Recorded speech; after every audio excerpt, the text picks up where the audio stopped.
Bapak, Ibu, saudara-saudara yang dikasihi Tuhan Yesus Kristus, salam kasih bagi kita semua. Pada saat ini, mari kita bersama-sama memohon Roh Kudus Tuhan untuk membaca dan merenungkan firman-Nya. Kita berdoa. Allah Bapa Surgawi, puji dan syukur kami naikkan kepadamu ya Tuhan, karena kasih sayang Tuhan di dalam kehidupan kami. Dan saat ini ya Bapa, kami akan bersama-sama membaca dan merenungkan firman-Mu. Berikan Roh Kudus-Mu kepada kami, supaya menuntun dan menolong kami untuk membaca dan merenungkan firman-Mu. Bersabdalah kepada kami ya Tuhan, karena kami telah siap mendengarkan firman-Mu, dan kami berdoa dalam nama Yesus Kristus, Tuhan dan Juru Selamat kami. Amin.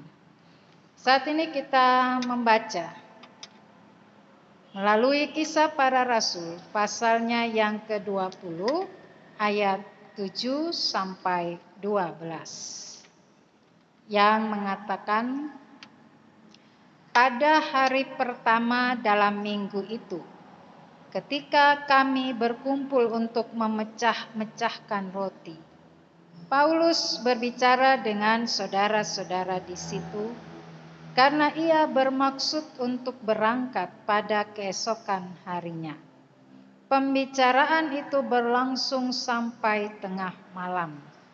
Di ruang atas, di mana kami berkumpul, dinyalakan banyak lampu. Seorang muda bernama Eutikus duduk di jendela. Karena Paulus amat lama berbicara, orang muda itu tidak dapat menahan kantuknya. Akhirnya ia tertidur lelap dan jatuh dari tingkat ketiga ke bawah. Ketika ia diangkat orang, ia sudah mati. Tetapi Paulus turun ke bawah.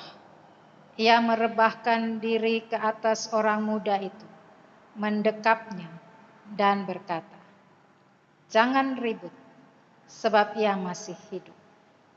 Setelah kembali di ruang atas, Paulus memecah-mecahkan roti lalu makan.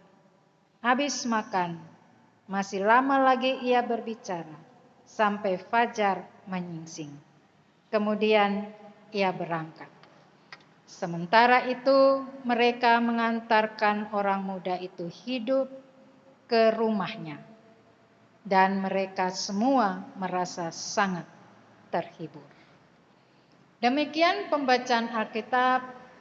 Berbahagialah bagi setiap orang yang mendengarkan firman Tuhan dan melakukan dalam kehidupan sehari-hari. Terpujilah Tuhan Yesus Kristus. Haleluya. Bapak, Ibu, Saudara yang dikasihi Tuhan, juga mungkin bagi anak-anak yang ikut di dalam ibadah pada saat ini, kita tetap bersyukur untuk segala anugerah Tuhan di dalam kehidupan kita hingga saat ini. Apapun yang kita alami di tengah-tengah keberadaan kita masing-masing, keluarga lepas keluarga. Tentu saja bahwa ada pergumulan dan persoalan yang dimana kita membutuhkan untuk kehadiran orang lain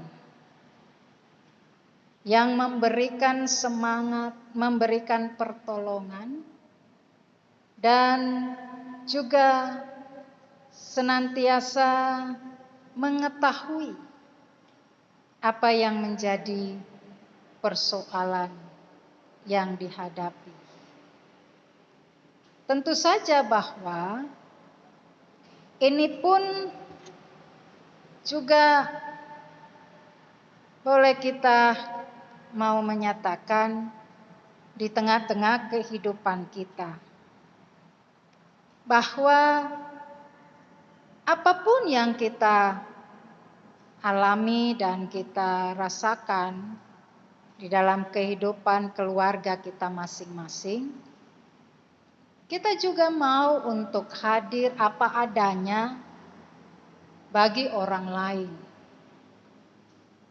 Dan kita melakukan dengan penuh syukur kepada Tuhan yang kita nampakkan bahwa kita mau mengasihi orang lain, kita mau untuk juga memberikan penghiburan kepada orang lain. Jadi dengan demikian, bahwa di dalam kehidupan kita ini, maka di dalam segenap kehidupan yang kita jalani, tentu saja ada di mana kita memberikan suatu kesan hidup yang baik kepada orang lain. Bapak Ibu, saudara-saudara, anak-anak yang dikasihi oleh Tuhan Yesus Kristus.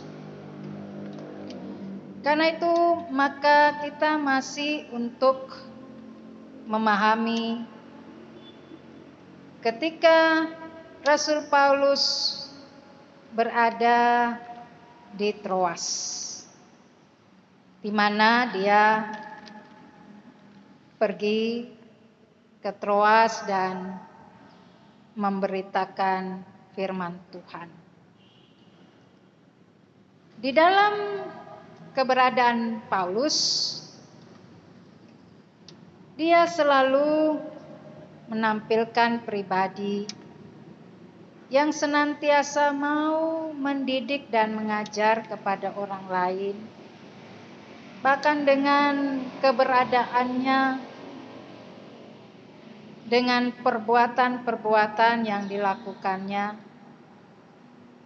ia selalu mendatangkan suasana yang menghibur orang lain, yang menguatkan, bahkan juga meyakinkan kepada orang lain untuk menyerahkan diri kepada Yesus Kristus, karena dialah Tuhan yang mampu melakukan segala sesuatu bagi kehidupan orang yang percaya kepadanya. Melalui bacaan kita, maka disampaikan bahwa pada hari pertama dalam minggu itu, ketika kami berkumpul untuk memecahkan roti. Ini tentu saja hendak menyampaikan kepada kita bahwa suatu kehidupan persekutuan orang-orang yang percaya kepada Yesus Kristus dan di mana mereka berkumpul bersama, dan tentu saja hari pertama dalam minggu itu dikatakan sebagai hari Minggu. Dan hari Minggu mereka berkumpul sebagaimana juga kita tahu selaku orang beriman kepada Yesus Kristus, di hari Minggu itu ada peristiwa kebangkitan Yesus dan juga peristiwa turunnya Roh Kudus. Oleh karena itu, maka juga ada kebiasaan yang dilakukan di mana mereka berkumpul pada hari Minggu. Tentu saja tujuan yang sama, yakni membaca firman Tuhan, merenungkan firman Tuhan, dan mereka belajar dari firman Tuhan, lalu melakukannya di dalam kehidupan sebagai orang beriman. Di dalam kesempatan mereka berkumpul itu, maka mereka memecah-mecahkan roti. Ini juga suatu hal yang didasarkan pada pertemuan jemaat mula-mula, di mana mereka selalu berkumpul dan juga mereka selalu ada dalam jamuan makan.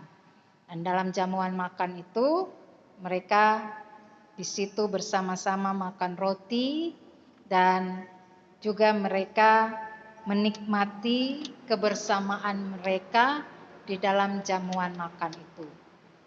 Dan dari situ disampaikan kepada kita bahwa pada saat itu Rasul Paulus berbicara kepada mereka dan hendak menginformasikan kepada kita bahwa dia akan meninggalkan orang-orang Kristen di Troas itu karena disampaikan bahwa dia akan meninggalkan mereka pada esok harinya. Jadi dengan demikian percakapan itu dilakukan sebab Paulus hendak pergi meninggalkan jemaat di situ. Lalu juga dikatakan bahwa mereka berkumpul di ruang atas.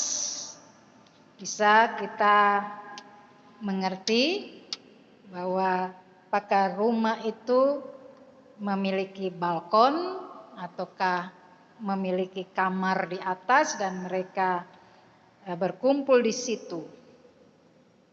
Dan dikatakan bahwa ada seorang yang bernama Eutikus, dia seorang muda atau orang muda yang mana ia tidak mampu menahan kantuknya sebab Rasul Paulus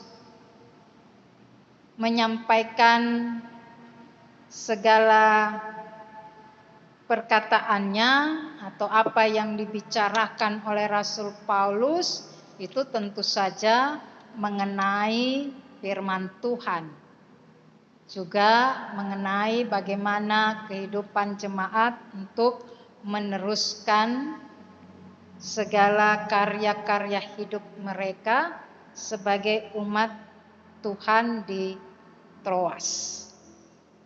Karena begitu panjang lebarnya dikatakan orang ini mengantuk, kemudian ia jatuh dari tingkat ketiga. Berarti ruangan ini ada di tingkat 3. Dia jatuh ke bawah, lalu disampaikan ia mati. Kemudian Rasul Paulus turun ke bawah dan dia merebahkan diri ke atas orang muda itu, mendekapnya dan berkata, "Jangan ribut sebab ia masih hidup." Kenapa dikatakan jangan ribut? Pasti orang melihat orang yang jatuh dari tingkat 3 lalu mati, pasti banyak yang panik. Banyak yang berteriak-teriak, minta tolong. Mungkin ada yang histeris, ketakutan dengan peristiwa ini, apa yang dilihat. Oleh sebab itu, bahwa dengan kata jangan ribut, Rasul Paulus mau menenangkan situasi pada saat itu. Rasul Paulus mau untuk mereka secara kebersamaan pada saat itu bagaimana mengatasinya, tidak dengan keributan. Dan Rasul Paulus ingin supaya mereka bisa bersama-sama menangani persoalan itu. Tapi yang penting kita lihat di sini bahwa Rasul Paulus merebahkan diri ke atas anak muda itu. Ini tentu suatu tindakan Paulus untuk di mana dia mendekap orang itu. Dan di sini bisa kita mau pahami. Pasti Rasul Paulus berdoa kepada Tuhan untuk menolong anak ini. Dan Tuhan lakukan mujizat melalui Paulus. Dan dengan mujizat itu tentu saja semakin membuat orang untuk percaya kepada Yesus Kristus. Ini menjadi kekuatan di dalam memberitakan Injil. Jadi Rasul Paulus tidak hanya memberitakan Injil itu dengan kata-kata untuk supaya orang percaya kepada Yesus Kristus, tetapi juga lewat setiap perbuatan dan tindakannya. Apa yang menjadi perilakunya itu akan mendatangkan mujizat yang sangat luar biasa, sehingga dapat dikatakan itu menjadi suatu kekuatan tersendiri bagi orang yang melihat, dan mereka akan semakin percaya bahwa Yesus Kristus memberikan kehidupan bagi orang yang beriman. Bapak Ibu Saudara yang dikasihi Tuhan, dengan demikian maka Eutikus hidup, lalu Paulus kembali ke ruang atas dan memecah-mecahkan roti, makan bersama. Setelah makan bersama, dia masih juga ada dalam percakapan dengan orang-orang di ruangan itu hingga fajar menyingsing. Dan pada waktu yang sama tentu orang muda yang hidup itu kembali ke rumahnya. Dan dengan demikian, yang dikatakan dengan mereka semua merasa sangat terhibur, itu tentu saja bukan hanya keluarga Eutikus saja yang bersuka cita kalau Eutikus itu hidup, tetapi juga orang-orang yang melihat, orang-orang yang juga ikut menyaksikan apa yang dilakukan oleh Rasul Paulus, mereka semua merasa sangat terhibur. Bapak Ibu Saudara, firman Tuhan bagi kita pada saat ini mau menyampaikan kepada kita.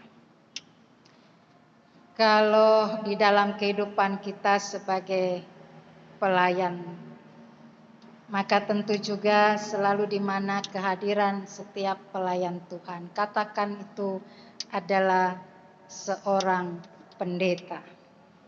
Dia tentu juga selalu mau melakukan segala sesuatunya di tengah-tengah jemaat dengan segala daya dan kekuatannya.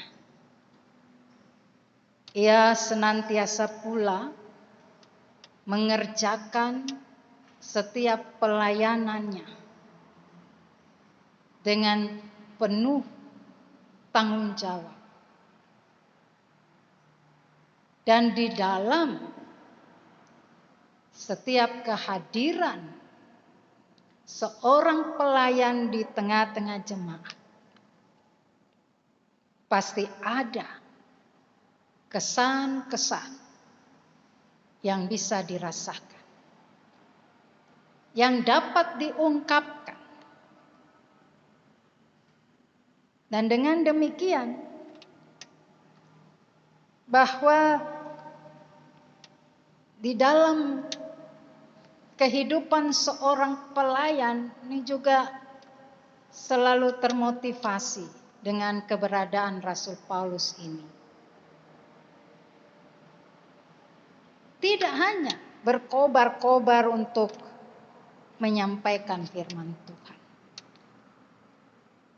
tetapi juga selalu hadir di tengah-tengah keberadaan setiap warga jemaat, mereka yang membutuhkan suatu perhatian khusus, mereka yang juga di mana selalu merasakan bahwa kehadiran pelayan Tuhan itu memberikan kekuatan, memberikan motivasi, memberikan semangat, memberikan juga hal-hal yang membangkitkan iman untuk percaya kepada Yesus Kristus.